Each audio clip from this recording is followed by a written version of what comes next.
মহল ভালোবাসার এক অপূর্ব নিদর্শন। কিন্তু আজ আমি এর এক অনন্য বিস্ময়কর ইঞ্জিনিয়ারিং বলতে যাচ্ছি। তাজমহলের ঠিক পূর্ব পাশে যে ঐতিহাসিক মসজিদটি রয়েছে, তার দেওয়ালে খোদাই করা আছে পবিত্র কোরআনের ক্যালিগ্রাফি। ভোরবেলা যখন সূর্যের প্রথম আলো ফোটে, তখন এখানে এক অলৌকিক দৃশ্যের অবতারণ হয়। ঠিক এই মুহূর্তে যখন ভোরের সূর্য ওঠে, তখন তার সোনালি রশ্মি এসে সোজা পড়ছে মসজিদে, এই দেওয়ালে। কি নিখুঁত জ্যামিতিক ও ইঞ্জিনিয়ারিং ক্যালিগ্রাফি করা হয়েছে!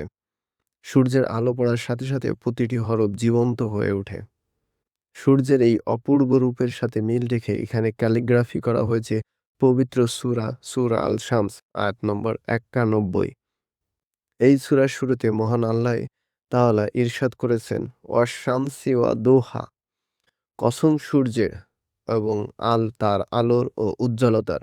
একটু লক্ষ্য করলেই বুঝতে পারবেন শত শত বছর আগে কি এক অসাধারণ দূরদর্শিতার আর নিখুঁত ইঞ্জিনিয়ারিং এর মাধ্যমে সূর্যের আলো এবং এই আয়াতের এক অপূর্ব মেলবর্ধন ঘটানো হয়েছে। ভোরের আলো যত বাড়তে থাকে, ক্যালিগ্রাফির প্রতিটি নকশা তত স্পষ্ট ও সুন্দর হয়ে আমাদের চোখের সামনে ভেসে ওঠে। মুঘল স্থাপত্যের এই অবিশ্বাস্য কৌশল আজও মানুষকে স্তব্ধ করে দেয়। আলো আর পবিত্র বাণীর এই মায়াবী রূপ সত্যিই এক স্বর্গীয় অনুভূতি তৈরি করে।